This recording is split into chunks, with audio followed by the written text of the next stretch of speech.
Okay. Well, we have had our guest of honor all over campus in Ann Arbor today, running around. So we want to thank him for being here, and we are so excited.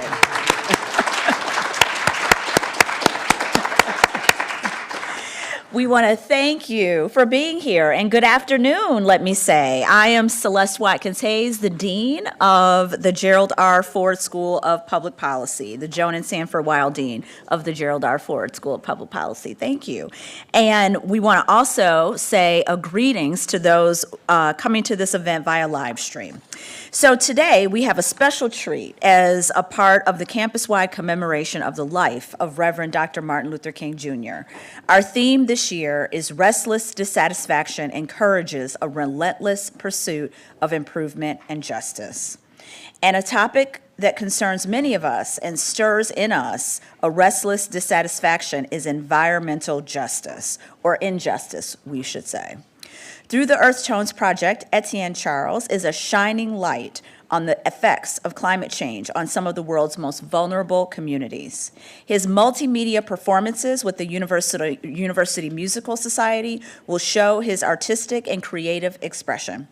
We hope to sample a taste of that creativity today. In fact, we know we will. And we look forward to probing his journey, physical and intellectual work that he has done to arrive at this powerful set of concepts to talk about environmental justice. His shows tonight and tomorrow night will be at the Lydia Mendelsohn Theater. We are happy to have the UMS as a co-sponsor of this event. We have many members of the University Musical Society team here, so welcome, as well as our friends at the Trotter Multicultural Center and the Center for Racial Justice are also co-sponsors for this. Etienne was born in Trinidad and Tobago and for decades has been a storyteller combining narratives and sounds that have explored his Afro-Caribbean roots, New Orleans Creole jazz, a new interpretation of swing, and New York's San Juan Hill neighborhood. And Etienne has also been very active in exploring and featuring the narratives and sounds of Carnival celebrations. This is a homecoming of sorts for Etienne as he spent 12 years at the school in East Lansing known as Michigan State University as a professor of jazz trumpet. Our friends over at Michigan State, absolutely. Among his many honors, most recently, France bestowed Etienne with the prestigious Chevalier Arts Medal, which translates to Knight of the Order of Arts and Letters in English. And just last week, his latest album, Creole Orchestra, was nominated for Outstanding Jazz Album at the upcoming NAACP Image Awards. So congratulations for that latest nomination. So first, we're going to see a video that describes his project, and then Etienne will give a few words about Earth Tones, and we'll be in conversation with our very own extraordinaire professor, Katie Hausman. Katie is an economist whose work examines the causes, effects, and potential solutions to some of the consequences of climate change, and we're so fortunate to have her hosting today's discussion. Thank you, Katie.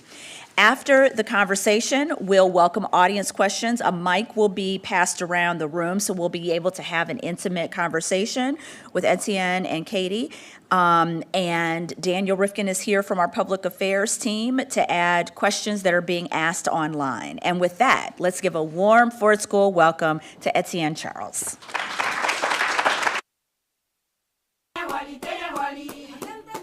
Climate change is the most important issue of our time. Local communities around the world are feeling its devastating consequences and effects. From small island communities disappearing as a result of rising sea levels to the increase in devastating hurricanes, droughts affecting food security, hotter temperatures damaging marine ecosystems, and wildfires on the attack. There are solutions to these pressing issues, but we have to act now. This is our opportunity to come together. Let us learn about each other's struggles and find new ways to support and uplift each other. I am Etienne Charles. This is Earth Tones.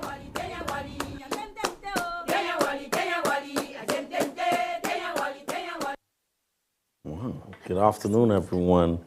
It's really great to be here in Michigan, where I spent so many years, and And yeah, to be talking about such an important issue, I'm really grateful that we could be here at the Ford School. And it's actually my first time on University of Michigan's campus, really. Even though I lived there for so many years and spent so much time in Ann Arbor. But yeah, my journey through this project started very early on. It's really interesting that we're at a school of public policy because my mother was the director of planning and development for Trinidad and Tobago's government when I was growing up, and then she became permanent secretary in the ministry, eventually retiring and becoming Trinidad's ambassador to Nigeria, Ghana, etc. And so from very early on in my development, like before I even entered the physical realm, she had been advocating for action against the carbon emissions that have caused the effects that we see today, because we started seeing those signs then. And so I always wanted to know what I could do as a musician, as a composer, as a quote unquote raconteur, as my French friends say, to highlight the real challenges. Climate change can be seen as this really scientific situation that is almost like nuclear fission or something that people that they don't, it doesn't, for them, they don't see how it affects them. And then for some people, it's a very pressing issue, as in their country is sinking in plain sight. Places like the Maldives, where the sandbank at Razdu, which is one of the islands, Razdu means King's Island, and the sandbank there where people would spend their time on the weekends, swimming, etc., since 2020 has shrunk 90% of its size. Okay, these are not stories. This is nothing politicized. This is not propaganda. I walked through the water with my own 2 feet, where they told me this was just sand. And then there were trees, and there was vegetation. And that's why I went to these places for this project, to see with my own eyes and touch with my own hands and walk there with my own feet. So when people decide to say the climate change is whichever wing of propaganda, that I could tell them that I sat and had coffee with the fisherman who's trying to raise money to buy and build a bigger boat so that he can put a bigger engine on it, so that he can go further out to catch fish, because the fish are no longer near them, because the reefs have bleached and have dried out. And so the fish have gone north, so they have to go further out. But I saw that as a child in a small island state in Trinidad, when the flying fish went north. And so it made me realize how intertwined the challenges are with respect to land masses and coastal erosion, which really is affecting the United States in places like the Bayou, Houma, Louisiana. It's really affecting our food supply. And people are wondering why food is so expensive right now. You go to the grocery, you pay $8 for a carton of eggs. Your vegetables are so expensive. People don't understand why. But then when you hear about Hidden Valley being flooded out and the farmland that was there, and it makes perfect sense. And so it's actually a pressing issue, and the great orator, and I'm lucky to say that I've known her for many years, and she's a friend, and I have so much respect for her. She's the Prime Minister of Barbados now. Her name is Mia Amor Motley. And she's really one of the, I think of her as like a Prime Minister of almost the whole Caribbean. And she said something at a COP convention. She said that a climate problem is an economic problem, and an economic problem is a climate problem. And it always made sense to me. But then when I was watching what happened in Los Angeles last week, and it's still happening right now, I thought about the climate problem being the economic problem, where the effects of climate change are causing people, and cities for that matter, states, I mean, the economy of California, I think it might have the 5th largest economy in the world, right, are getting severely affected. But then to fix that economic problem, as in rebuild those houses, where are they going to get the wood from? They're going to cut down forests. That means more carbon in the air, right? And even if they just use brick and stone, which they can't because of the earthquakes, right? But if they were, that's quarries. That's digging into the ground. So it's become very pressing to me as an artist that this work has to be done and that these stories have to be told. And here at the School of Public Policy, where the next generation of policy makers who are the people who are on the front line against developers. And I could say that because I saw it as a child. And again, I sat at a building that is only 4 stories high because I know the people who were able to tell developers, no, you cannot make this a 20-story building. You cannot make this a skyscraper. The people who are able to do that are the policymakers, the urban planners, the directors of planning, the lawmakers. That's why I said yes to coming here in between 2 concerts on a Friday. And so I'm happy to start the conversation however you'd like. So. And we are very lucky that you decided to do that. What a wonderful introduction to your work and to the conversation that I am hoping that we're going to have today. As you said, it is science, it is physical science, it is social sciences, it is economics, it is policy, it is law, and it's also communities. And by the nature of being about communities, it's also about art. So we have a lot of ground to cover in the next little bit. It's fine. Where do I want to start? Could you tell us about some of the places that you've traveled for this project? Well, I already talked about Razdu in the Maldives, which really blew my mind because it's such a beautiful place in the Indian Ocean. And, you know, they're at a war with climate change, but they're also building these huge resorts. So there's the dichotomy because they need tourism. But such a beautiful place, beautiful people. So that was one place I went. I went to Houma, Louisiana, where because of some early on dredging to drill for oil or for oil exploration, oil and gas, the dredging was not done properly, and as a result, the seawater or the salt water is coming in way too quickly, and it's diminishing the freshwater supply. And again, I always sit with people. For me, people are the vessels, and especially the vessels for truth and understanding of a place that you've never been. You know, I was always taught that you learn by traveling, and you sit with people. You sit with the elders, you sit with the storytellers, you sit with the artists, you sit with the builders and the makers. You make sure you connect with everyone.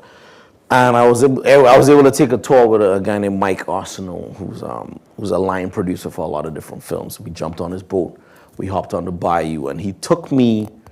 So a lot of people don't know that where the leases that were done to the oil companies to explore in the bayou and to drill in the bayou, those leases were for indigenous lands, and they were for indigenous burial grounds, which at the time were 10 feet above sea level. 10 feet above where the water hits. Now, they're here. And I'm seeing this in a boat. And he's telling me that when he was a child, it was up there. So that was a very eye-opening experience. Continued, so then we get to shore, we go, we sit to play. I wanted to find a bunch of musicians through this process. And in the bayou, they play this thing called the Cajun accordion, right? And I wanted to hear the Cajun accordion. So this lovely gentleman named John meets up, and everybody fishes. Everybody does shrimping. Everybody gets their crawfish. Everybody catches it themselves, and they sell to New Orleans. And they used to catch 1,000 pounds a day. Now they catch 1,000 pounds a week. Okay, that's 1/7. Okay, this to put into perspective. And so what does that do for the price of crawfish? Or the price, in the groceries? That was another example. But, it wasn't always about the negatives. I also wanted to see the positives. So I was lucky enough to go to Suriname, which is one of the 7 carbon neutral or negative countries in the world. For those who don't know, a carbon neutral country is a country that emits as much as it absorbs. It is net zero. And then a carbon negative country is a country that absorbs more carbon than it emits. And Suriname, which is one of the Amazonian countries, it sits on the Amazon River, is one of those countries. There's 7 in the world only out of 97, right? We have 7, and they're all small countries. But Suriname, I went on the Amazon. You saw the video. I was with the descendants of Maroon people. That was an island on the Amazon forest and that country, 60% of their power and their energy comes from one hydroelectric dam. Right? One. Like, we sit here in the Great Lakes on the largest supply of fresh water, at least in the Western Hemisphere, right? So places like that kind of helped me to see how things can be done. I stayed at a resort called Kinini Pati, which is run by Maroons, and from 7 a.m. to 9 p.m., the air conditions are off. You can't turn them on. It's a completely solar-powered resort. The food is cooked with solar, everything is solar power. And you cannot be in your room from 7 a.m. to 9 p.m. or you sweat. And I was like, wow, they literally set that as a rule. Oh, you have to go do something. So we go swim. You went, looked to the forest, walked around the forest, did tours, came back, had a group music session, played music, had dinner, they danced and played for us. Go back to the room, poop, turn on the solar-powered AC. Get a nice let your body cool down, take a shower, go to bed. Get up, do it again. And so seeing places like that where you don't have control to completely, was very enlightening. So those were some of the travels that I did that went in to this piece. It might surprise you to learn that people think that economists are not very good at making connections with other people or with community members. You clearly are very good at it. I'm not an economist, though. But you're not an economist. So how do you do that? What advice do you have for people on how they learn from communities and respectfully engage with communities that are not their own? I think just go in there. For one thing, set foot, book that plane ticket. Anytime I'm about to start a project, I ask myself, am I really doing this? This is not the first time I've done this, My first project that I specifically traveled to see what was going on was 10 years ago. I went to San Jose, Costa Rica, and then I went to Limon, which is in the south, Cahuita, and then I went to Baruca, which is an indigenous nation it's like on a plateau towards the eastern coast in a state called Punta Arenas. And what did I learn there? I learned that, they still make their own textiles, so they don't need to bring clothes in and, burn a lot of water from, buying fabric to make, Mass-produced clothing is a huge problem. Huge problem. It consumes a lot of water. AI also consumes a lot of water, for those who didn't know. But yeah, my advice, find communities. There are all kinds of communities around there. And for me, the best is when you see them during their rituals, whether it's like a carnival or a masquerade. because it's them presenting themselves, and they're always very welcoming. Luckily for me, I'm a musician. I'm lucky enough to do something that transports people. A musician, an instrument is a time machine. An instrument is it's a piece of medicine. The notes that come out, they soothe people. They take people from here to when they were. I mean, I did a concert in Trinidad last year where we went through songs going all the way back to 1838, 1834, and then we did a bunch of songs each decade in the 20th century. And a lady came up to me after. She said she saw her whole life go by in song, and she was in tears. And it just reminded me of what being a musician is about and what can happen when you remember that. But it's also a language. It removes a language barrier. So many times I'll sit. So like I have a video of it, but it's not up anywhere. But there's so those ladies, they performed for me. So the ladies performed during the day and the men performed at night, and they performed separate from each other. And then I asked if I could play a song with them, and we did. They taught me a little melody, and we played it together. And then the whole vibe changed. And then it was no longer them performing for me. It was us doing something together. So, my advice is go see these places, specifically the 7 countries that are doing it right. Guyana, Suriname, Panama, Gabon, Madagascar, Niue, and Comoros. Go see those places. See how those people are living. Go in the forest. Go in, like every time I go home to Trinidad, I go into the rainforest to remember what it smells like and what it sounds like and what it feels like. How many of y'all have been to a rainforest? Was it the Amazon or, right? It's a hell of a feeling. And the more you travel, the more you see that people are doing things to combat our current challenge. So like when you go to West Africa, there's a group of people that are planting a forest straight across the middle of the continent. They're buying up the land and they're planting forest. And I wasn't able to go because I had to come back to the US, but some friends of mine went and they had a camp. They did camping in the forest and they ate all the food from the ground right there. So there are people doing things, and the more I travel, I'm lucky enough to see what people are doing, so.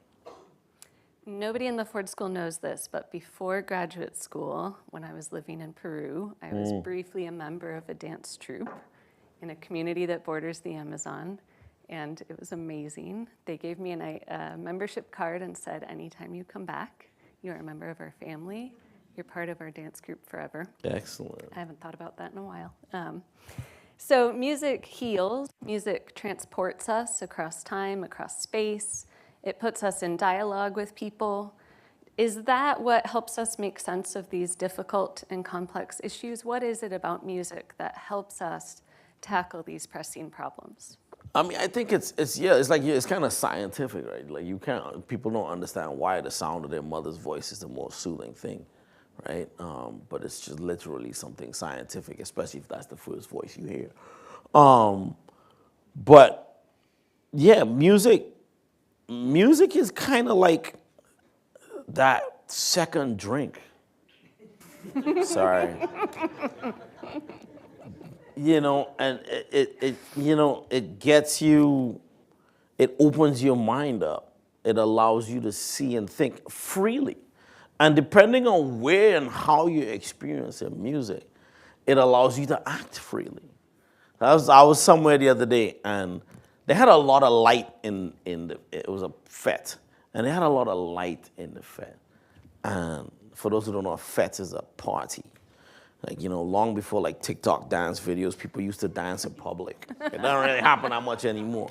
Anyway, so, I'm aging myself. Anyway, so, and then they killed the lights. And it was like pitch black and the music got louder.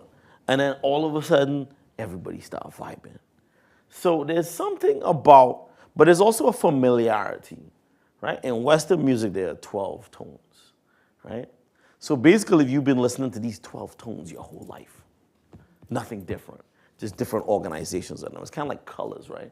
There's a favorite color, right? So somewhere you have a favorite sound, and your favorite song is probably a combination of all those favorite sounds, right? And so that's how I think music can be used, and that's why when I compose, there's certain chords I play. I teach a class at the University of Miami now where I'll have all my students close their eyes, and I'll sit at the piano, and I'll play a chord, and I'll have them keep their eyes closed, and then I'll have them write down the color that they heard in the chord.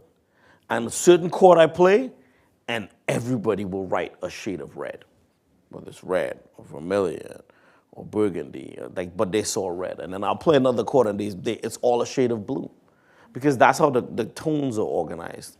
And so, but that, to answer your question, music has a way of, I think, softening the shell that cases our souls, and then your soul is allowed to dance because it's no longer encaged. And that's when the brain starts thinking.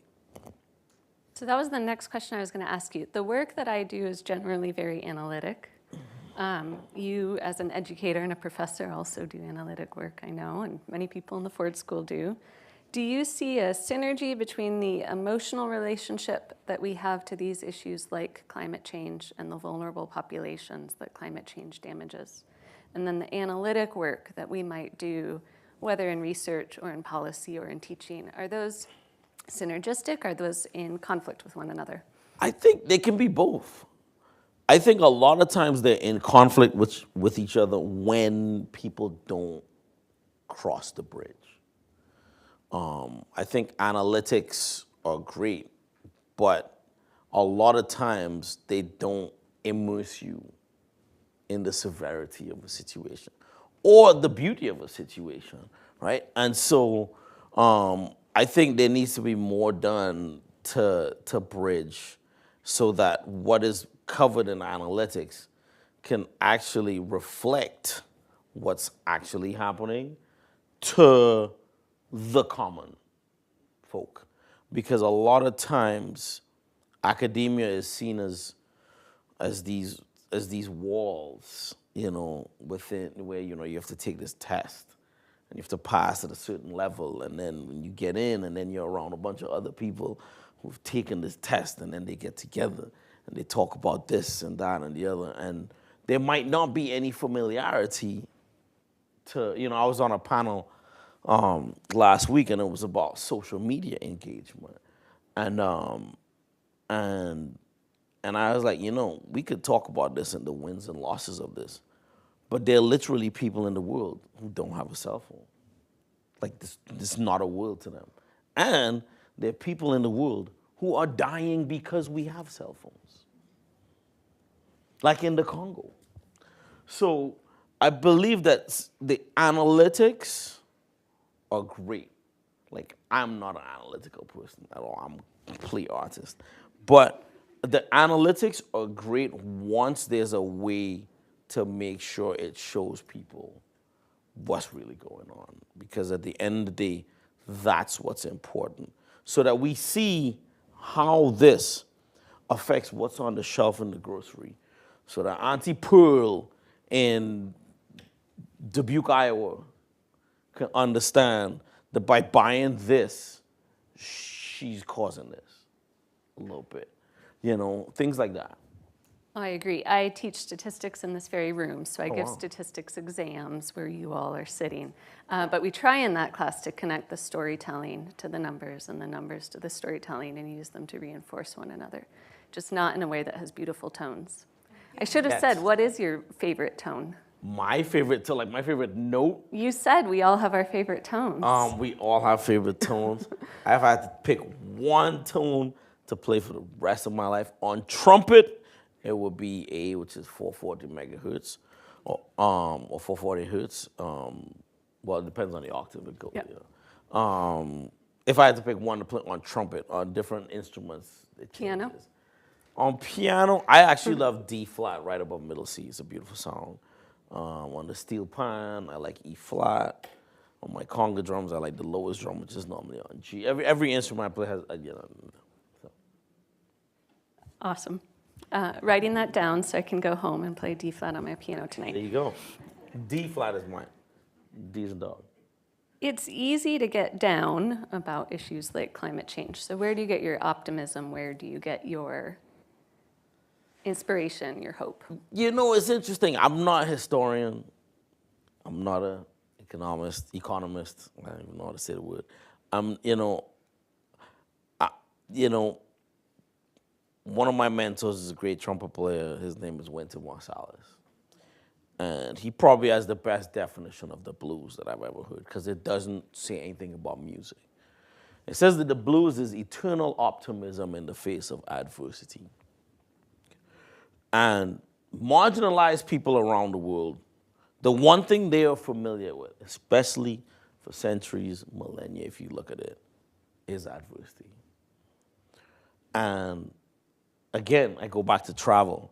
Before I even conceptualized this project, I was working on another project, which is connecting the African diaspora. That's one's gonna come next. Hopefully I can come talk about that next time. And I was in Belize, and we were in the South, deep in the South. And we actually went to see a particular dance, a Junkanoo dance happen. And driving up, I always rent a car wherever I go, and so I can see what I want when I get there. Right? Driving up, I saw a sign for a Mayan ruin that wasn't on my map. So we follow the signs. I get to this really small Mayan ruin.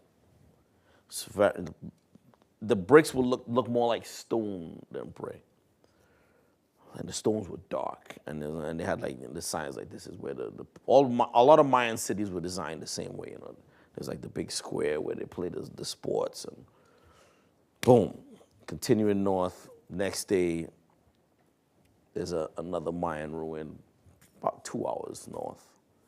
Get there, it's more elaborate, different stone. Next day, going up, we realize we get to the big one that everybody knows in Belize is Zunantunich.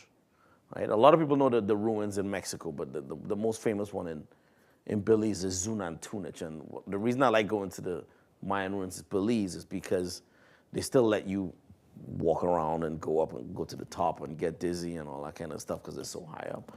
And I just think about people built this, But when I was like, why are they getting more elaborate as we go north? Were people in the north more intelligent than people in the south? And they said no. They said that when food ran out, they had to go north. And so they abandoned these cities and went north. And I was like, so this climate thing has been around for a long time. Where civilizations had this challenge thousands of years ago. So for me, that reminded me that one of the most important parts of the human experience is a lifelong interaction with adversity and understanding how to navigate it. So for me, that's why I'm always hopeful. And music is what's used to keep people upbeat. We've been reshaping our planet for a very, very long time. That is very true. In the current moment, the people reshaping the planet and the people experiencing the damages of that reshaping are not always the same people. Absolutely not. So, how do you define climate justice? How do you define environmental justice? And what does it require of us as citizens? I mean, it's very dynamic, right? It's very dynamic. Justice, just the term justice. It's constantly changing, and climate change is causing it to change even faster. Because now you have terms you never had before, like climate gentrification. Like where I live in Miami. I've literally watched areas where the property value goes like to nothing because of how close it is to the water. And I've seen the highest areas, which were traditionally lower income, 9 out of 10 times black and brown or immigrant or both. Now those people are being moved out because they've never owned, some of them, and they're being displaced. So now you have climate displacement, you have climate gentrification, right? And the challenge of the way that this planet is set up, like the challenge of borders and the challenge of countries, people forget borders are man-made too, right? Like the concept of borders. You know, think about the Berlin Conference where they chopped up Africa, right? The concept of borders is man-made, right? 9 out of 10 times you're a descendant man, right? So like, when we look at justice, when you think of a tiny series of islands shrinking in the Indian Ocean because of how much carbon is being emitted in large countries like Russia or the United States or China. Yeah, I'm saying it because it's literally a fact. I don't believe in like things being politicized. I believe in fact, right? And so where's the give? Like, cause how do you navigate? Like, I mean, my mom went to COP3. I'll say that again. My mom went to COP3. You want to define COP for those in the It's audience? the climate convention, Yep. right? They're like on 27 or 20, right? They've been saying the same thing for years, literally decades, right? And nothing has been done because of the value of money. And certain people's desire for as much of it as possible, right? And now those people are investing in other planets. Literally, because they've realized that. And so, for me, justice is a very strange term because we really don't have control because of the concept of countries. Like, there's like, oh, well, that's another country. You can't go into somebody else's country and ask them to stop doing this because that's their country. And their country is governed by their country's laws. So we've kind of put ourselves in a very unique situation as a result of that. Yeah, we have people at the University of Michigan who are working on many different aspects of that. Like, what's the political economy within the US of the way that lobbying happens, the way that regulations happen when they do or don't get passed? What is the political economy of the international negotiation process, as you said? When I teach COP, I could put up 26 different COP years and we could talk about Paris and Copenhagen each year, but we end up skipping like 20 of them because there's a bunch of them where nothing happened. Apologies to any COP attendees who are tuning in, but it is a fact.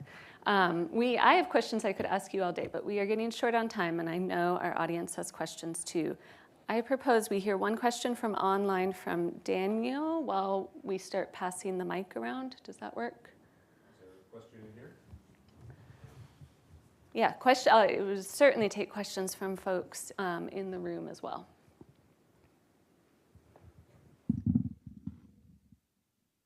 Yes, down in front here. We have a mic that we'll bring down.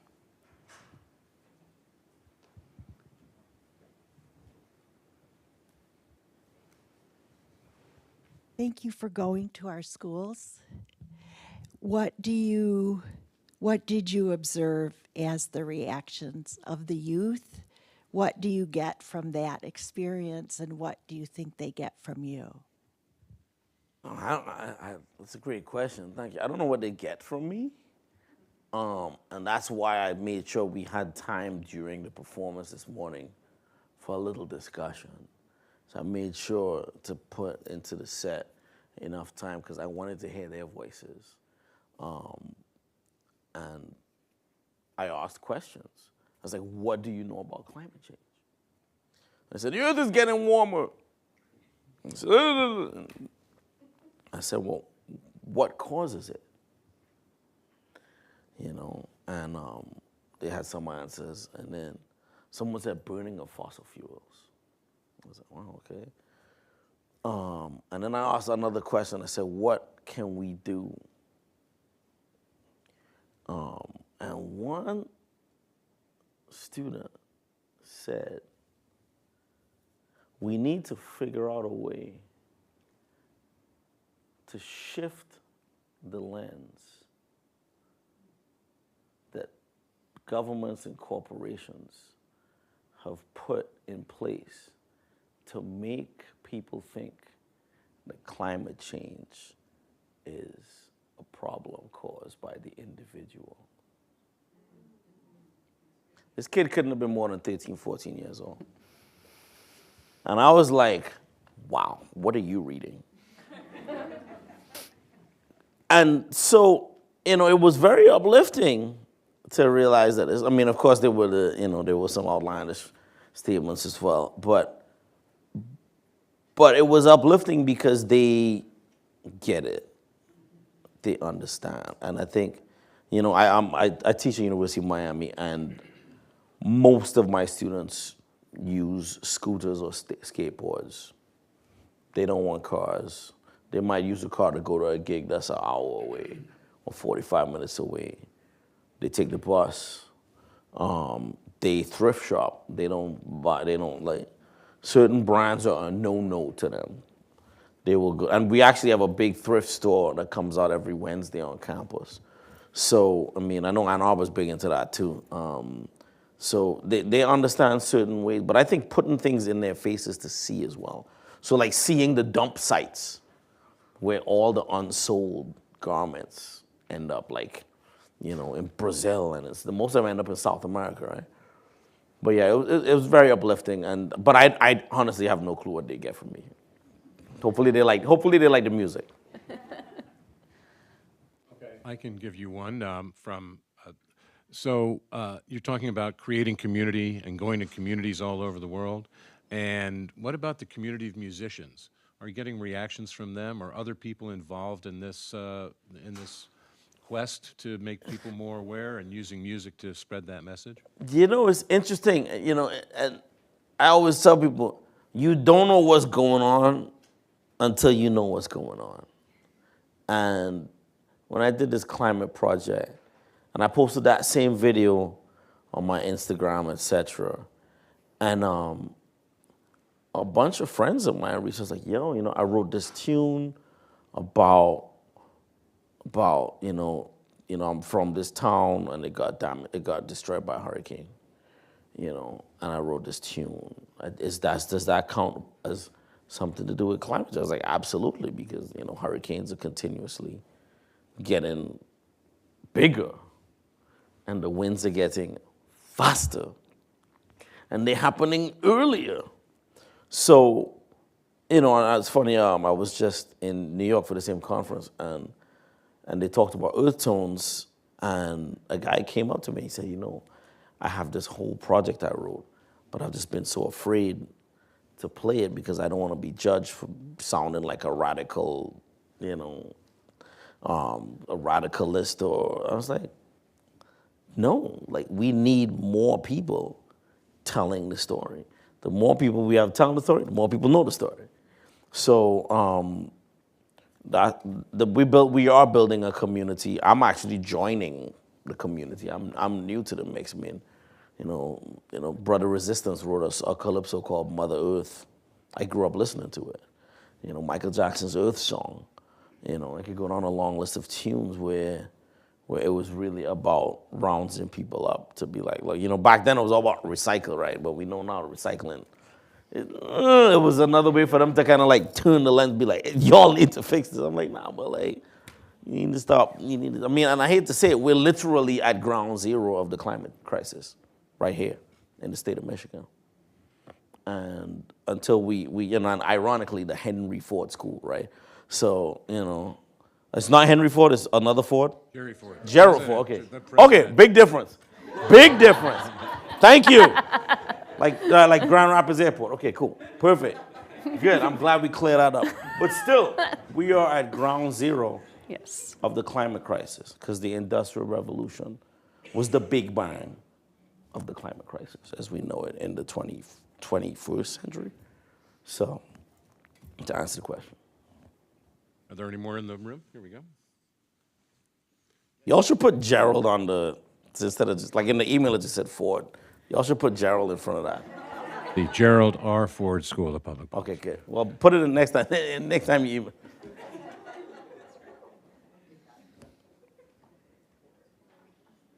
It's a good guy, Gerald Ford. I was thinking about one of the issues, a very addictive issue that we started making the breakthrough in the 1960s, and that was smoking.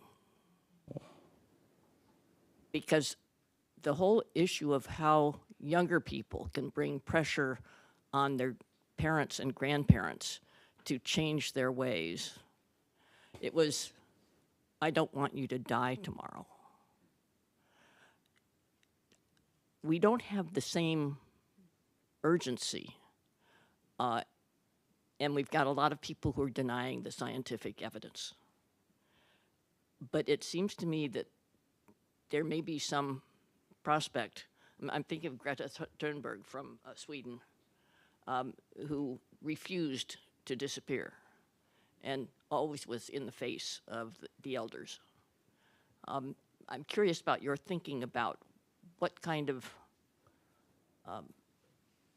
pressure can be developed to finally get through to all of these oil and gas people who have grandchildren. I just don't understand how they can live with themselves, but there it is. I mean, that's such a deep question. And I can tell you've been thinking about it. You know, okay, I'll go there. All of the changes that have happened in the history of the world have been when you affect someone's bottom line. And that's revolution. Sometimes it's by chance. You know, a lot of people think the institution of enslavement was abolished for humanitarian reasons, but it wasn't. It was for two reasons: the food supply on the African continent, and the water supply to fuel those long journeys had diminished. They couldn't feed people anymore. And then on this side, the output was no longer as valuable as it was before. End result, the institution ended. The only way to make people not focus on making money off of energy is to make that type of energy less valuable, because there are other forms that are cheaper. And that's what has been resisted over and over and over and over and over again. I mean, I'm from a country that makes, it's our money comes from oil and gas. And so until, it's funny, I saw a meme when it was this guy talking to God, and he was like, and he was like, yeah, man, I'm about to go to work. He's like, why are you gonna work? He's like, because I gotta make money. What's that? We got trees outside, you can just get food from the trees. Yeah, but we cut the trees down. Why'd you cut the trees down? He said, because we cut the trees down so we could put this rig up. Well, why'd you need the rig? He's like, so we could take the stuff out of there. He's like, why? It's like, at some point, we have to realize that everything we've needed in life was put on this planet, a long time ago. And so, for me, I have hope. A friend of mine in Barbados just developed a fuel burning seaweed. You know what I'm saying? Like, there were fuels developed burning, you make bagasse board out of it, the pulp from sugarcane, which are fast growing crops. There have been many things that have been developed over the years, but they've always been cut down. So that's how the revolution needs to happen. Like the value of quote unquote black gold needs to diminish. And unfortunately, a climate problem is an economic problem, and an economic problem is a climate problem. So when we fix the climate problem, some economies are going to struggle as a result. But which one's more important? A planet or a coin? That's the question. Thanks for coming here today. As an artist, artists are creative types. They're typically thinking of their next creative project. I'm wondering if you can share with us what your next creative project is and if it has anything to do with climate or justice issues or what it is. You know, that's a great question, and ironically, every project I've been doing since when San Jose Suite came out, has had a climate reference without me even knowing. Like my folklore album, two of the pieces, one is about Papa Bois, and one is about Mama Glo. Papa Bois is the father of the forest who protects the animals. And Mama Glo is the mother of the water who protects the animals and the reefs, right? And in all of our cultures, we've had these folkloric stories, like, in the Nordic cultures, they talk about the mermaid, right? We've had these cultures that have been teaching us throughout time about these guardians and about the fact that we have to protect. So, yeah, I've been messing with this, quote unquote, but my next project, the next project I have coming out, ironically, is also climate related slightly. It's about the Gullah people of South Carolina, Georgia. It's an album called Gullah Roots. It comes out in June. We do the release at the Spillett. I can't say it anyway. But it's about the history of the Gullah people. And as we know, their main products were rice, indigo, and a lot of where they did those things they're no longer there due to erosion and also gentrification. What used to be Gullah Islands are now these resorts and golf courses. Like you talk about, Hilton Head Island. You could talk about Sullivan's Island, Sapelo Island. You could go down a long list. And these are all places that people go to vacation. These were places where people thrived before. So that's my next project. I'm very excited about it premiering. Yeah, it's gonna be fun. Time for one more, or Yeah, look, I'm good. let's take one last question. Okay, how about one from me and one from the audience, how about? Great. So looking forward to seeing the show this evening. I'd rather see some of the shows that you're about to play in Trinidad. And there's a question here about Trinidad. And you said, well, it gets money from Black Gold, but it's working on the other side as well. So how are things going in your home country? Things are cool. And I mean, Trinidad is it's a very unique place. It's one of the most beautiful places I've ever been, and that's not even a bias coming out. I think there are few countries in the world where you can have that many waterfalls in such a small area. There's so much forest. There's so much good food. That's what happens. I tell people this. There were certain perks to colonialism and capitalism. You ended up with all these different people from all over the world in this tiny island. And what happened? They mixed sort of foods from here and there. They all come together and they all went in my belly. You know what I'm saying? So, and the same thing happened with the music. But on the climate change front, because the parts of the climate change it affects so many things. Like, so Trinidad is one of the few sites in the Western Hemisphere where leatherback turtles come to lay their eggs. And one of the challenges now is that, I don't know if you all noticed, but because the sand has become so hot, like most of the eggs are hatching female. So like that there are less and less males to continue the species. The species has been around for thousands of years, right? So there are all these different things that we're dealing with. But yeah, the oil and gas thing, it's still, there's still all the big companies, and it's a tricky thing to navigate. But there are organizations that have been and are continuing to push for proper regulations to be in place. Again, there are lots of challenges, but we've done a lot with natural energies as well. There's some companies working on solar energies. There's a company called Smart Energy. Then they're doing solar. They have solar charging stations around the island, and again, small groups of people trying to make big change. Hello, thank you so much for being here with us today.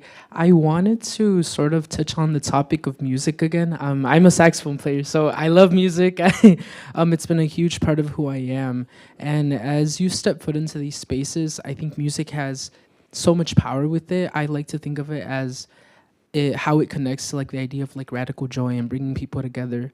And my question is, how do you balance music and the potential it has to bring joy and bring people together with topics that are heavy, like climate change?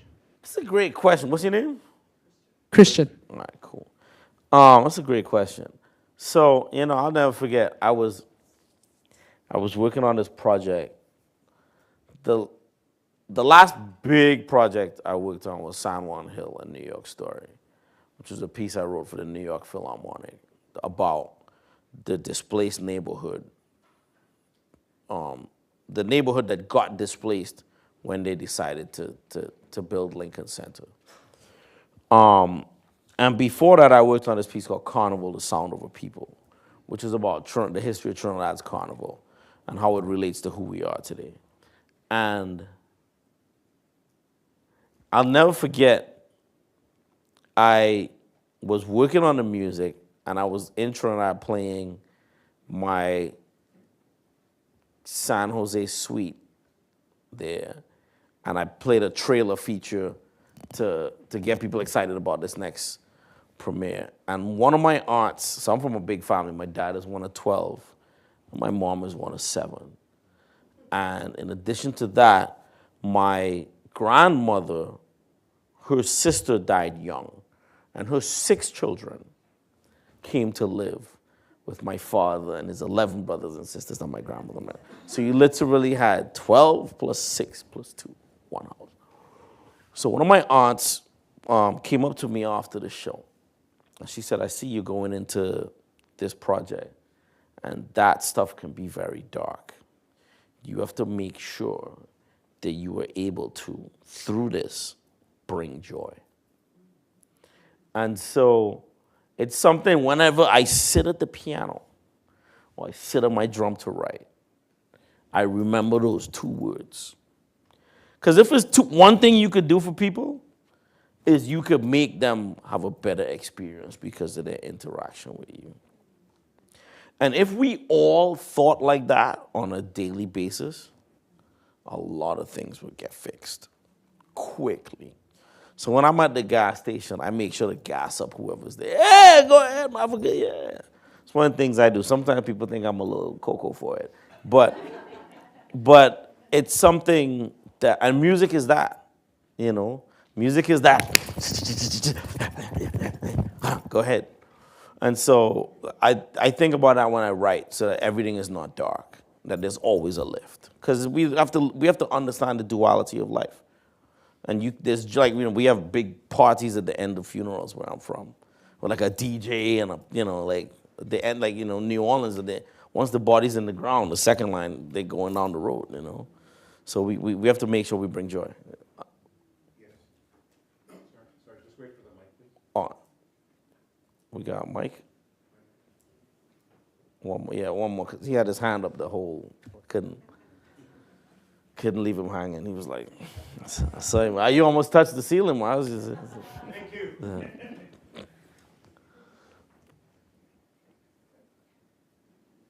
Yes, I'm a fellow trumpeter. So, Feel my pain. who would you say are your greatest musical influences on the trumpet? On the trumpet, my greatest musical influence is Louis Armstrong. Not just because of his innovate. I mean, he was such an innovator on the instrument. Literally, he was playing a concert somewhere in Europe, and a bunch of trumpet players came up to him after to inspect his trumpet to look for like trick buttons, because they're like, how is he playing so many high notes? But also because of his story. Louis Armstrong was able to use his horn and his music. He literally went to Africa, where tribes were at war with each other. And they sat next to each other to listen to this man play the trumpet. For me, that's one of the most powerful things. I think about that anytime I go into a prison to do a workshop. I think about that anytime I go to a very rough neighborhood, wherever. I think about my trumpet as my way of keeping peace. And the next side of the story, which I think is very important for people to remember about Louis Armstrong, is the only reason Louis Armstrong got a cornet was because he was actually in what was called, back then they called it the Colored Waif's Home, which was basically like a kiddie jail, right? And he got sent there because he fired a gun on New Year's Day into the air, because it's New Year's Day and everybody had hand fireworks, and he fires a gun to make a firework. And they sent him to the Colored Waif's Home, and that's where he got a cornet. And so just that reform of going from being a troublemaker to changing the world is something I'm very inspired by. I was a very troublesome child. I gave a lot of trouble. I got suspended from my primary school, embarrassed my whole family. I was a bad kid. I gave trouble any chance for trouble, I was there. And my uncle he heard me play the recorder. I was a very good recorder player. He heard me play the recorder, and he sent a used trumpet to me from Canada. And it changed my life. And I think a lot of times where I'm from and where a lot of people are from, Ann Arbor is kind of like this amazing utopian bubble in the middle of the country where there's it's nice. But, I've been to places where, there's a lot of crime. And I really believe that us figuring out ways to make sure we can get instruments in the hands of young people, the same way they had that cornet for Louis, right, in 1910 or whatever it was, right? The same way that happened is like a big way for us, one, to reuse materials with respect to climate change. Two, take away the need for so many devices, which are dredging the cobalt in the Congo River, right? Because the next 10 years, we have to become less dependent on mobile devices, right? And also, the amount of water that is used to cool these machines that generate answers for things that you can find in the library. The library is open. Those are my 4 favorite words. We don't need AI to do anything. We have humans. We have brilliant humans at the Gerald R. Ford School. And so, but yeah, that's why Louis Armstrong, for me, is the GOAT. He was always trying to grow. He went to Chicago. He found tap dancers. And he started applying the tap dance rhythm to his swing. And that's what created what we know that became the big styles in New York. There's so much about him that's really inspiring for me. The Hot Fives, the Hot Sevens. He was one of the first black property owners in Queens, in Corona, Queens. That's where the only neighborhood that black people could have bought outside in New York City at that time. Really a pioneer, really one of my, I could go on and on about Louis. We do have brilliant humans at the Yeah, I Gerald know, R. and Ford I'd like to School of thank you all. Public Policy. We've got a brilliant human here today. Composer.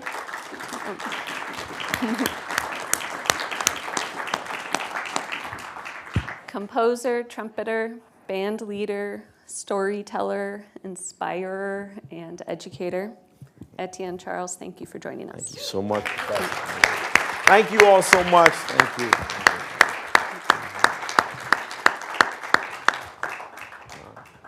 It's fun.